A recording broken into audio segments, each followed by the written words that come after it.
They say that money cannot buy happiness, and I believe this is true. It provided me with solace, but it also brought betrayal, grief, and an unexpected sense of loneliness. This is the narrative of how my desire for love and family resulted in decisions I'm still battling to grasp. Sharing. It's not simple, but I have to because I don't know how to proceed. My name is Eva Winters, and I've always been the type of woman who seems to have it all. Wealth, independence, and confidence. I worked hard for all of it. On the surface, everything appears to be in order, but there has always been a hole, a kind of emptiness that no amount of money can cover. I have never had children of my own. It wasn't that I didn't want them. It simply never occurred. Instead, I focused my efforts on creating a job and lifestyle that were authentically mine, yet nothing seemed genuine about my relationships. Most of the men I've been with were more interested in my bank account than in me. Take my first marriage, for example. Kelsey Dean was lovely, attentive, and everything I thought I wanted, at least in the beginning. Over time, though, the cracks started to show. He wasn't building a life with me. He was living off of mine. Every decision was about what I could provide, what I could give, and what he could take. I ignored the red flags for years because I wanted to believe in him, in us, but when I finally realized he was having an affair, I couldn't ignore it any longer. That was the end. After the divorce, I was more guarded. I thought by the time he vanished, he had drained me of not only my trust but also a significant sum of money. He left me feeling foolish. By that moment, I had given up on love totally. I began focusing on something else, something I could devote all of my attention and energy to without fear of betrayal.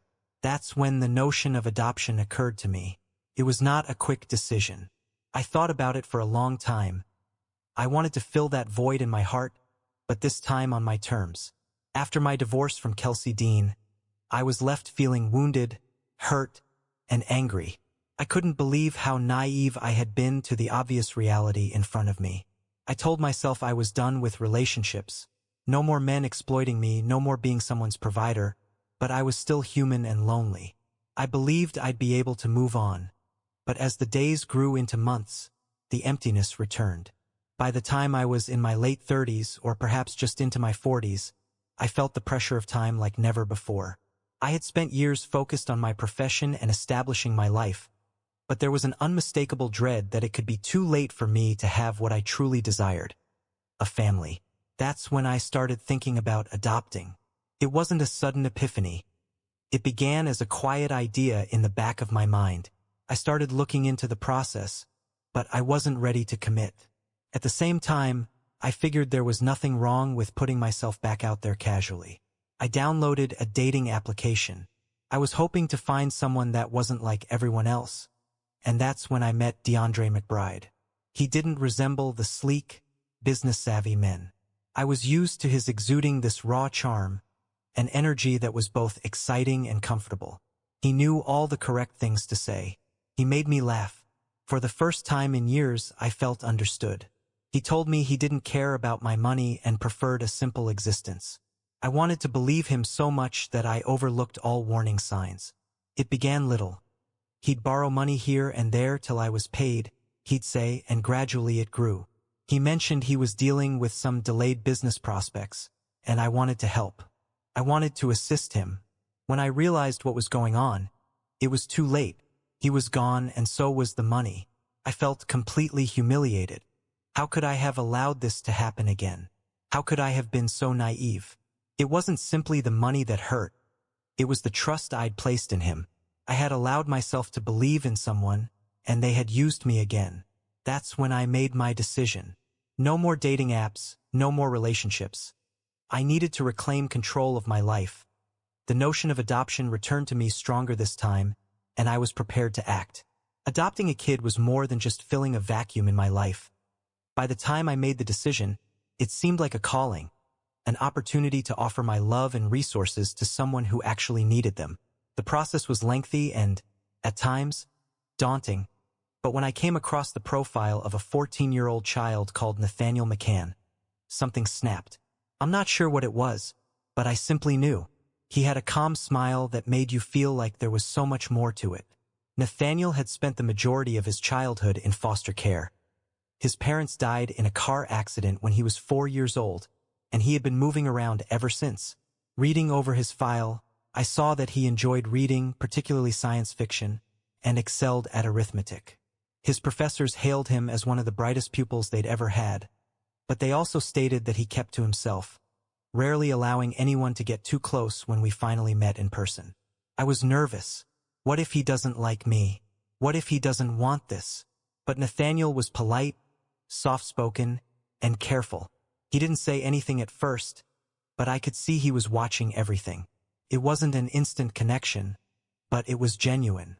Over time, we began to comprehend one another. Bringing him home was a major adjustment for both of us. He was used to being independent and relying on himself, and I was used to being alone, but we gradually established our groove.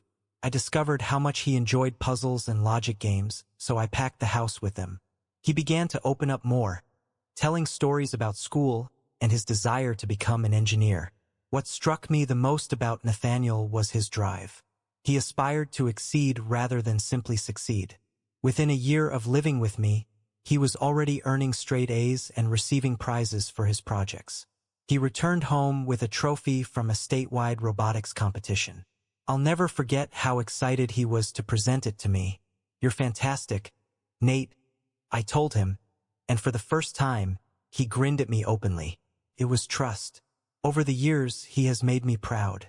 He graduated high school as valedictorian, and scholarships from universities all throughout the country poured in. I couldn't believe how far he'd gone, and I couldn't be more proud, but it wasn't all about his accomplishments. Nathaniel had a way of making others feel appreciated. Despite his modest attitude, he exuded a deep-seated kindness. By the age of 21, Nathaniel had matured into an extraordinary young man, studying engineering while handling a demanding course load and still finding time for the activities he enjoyed. We had developed a bond that extended beyond mother and son. He was my confidant, support, and, in many ways, anchor. Looking back, adopting Nathaniel was not only the best move I'd ever made. It was the one thing that genuinely gave my life purpose. Before we continue, if this story has piqued your interest, please like, share, and subscribe. Stories like this have the potential to change people's lives and teach them valuable lessons. Your support means everything. Despite my best efforts to focus completely on my life with Nathaniel, loneliness crept in at times. He noticed it too. He would tell me, "Mom, you are amazing. You deserve to find someone who recognizes it." At first, I dismissed it. I told myself I did not need anyone else, yet Nathaniel persisted. He didn't just want me to be happy. He thought I could be, so I gave it another chance.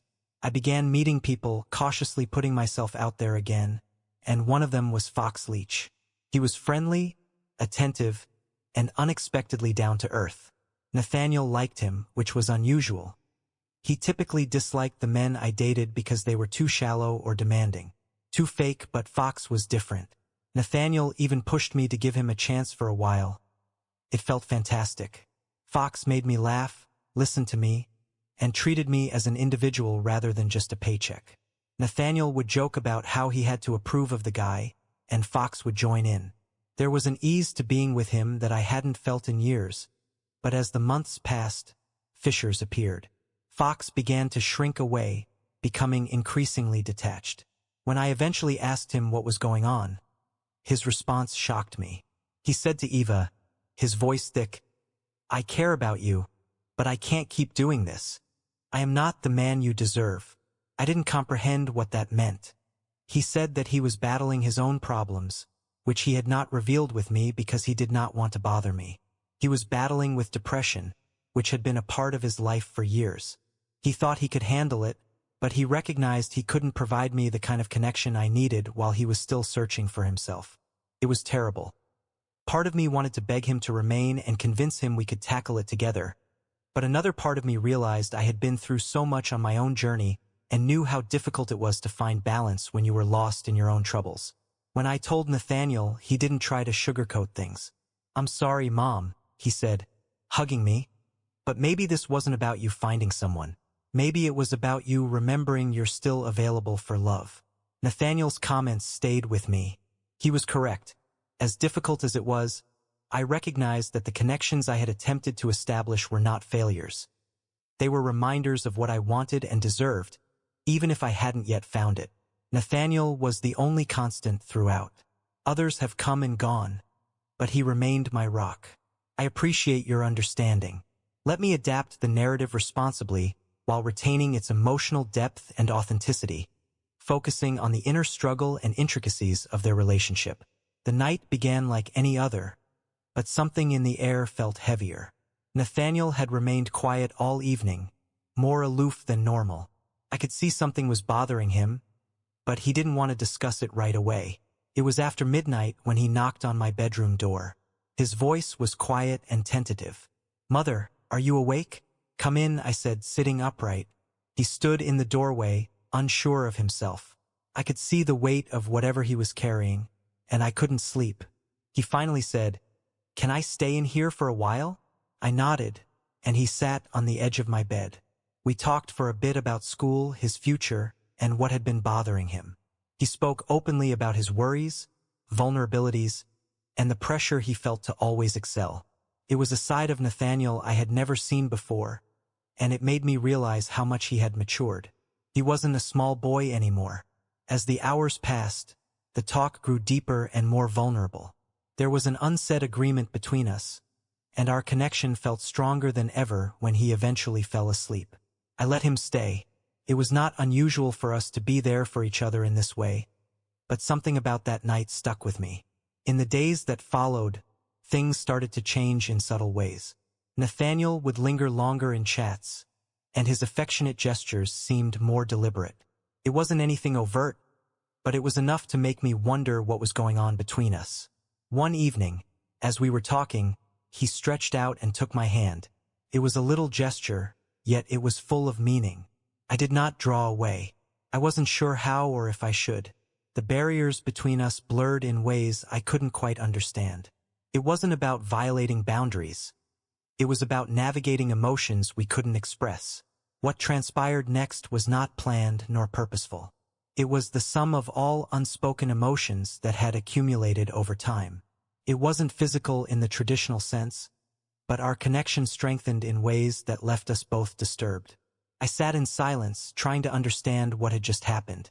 Nathaniel glanced at me, confused and vulnerable. "I'm not sure what this means," he murmured softly. Neither did I. All I knew was that we had entered territory neither of us had planned for.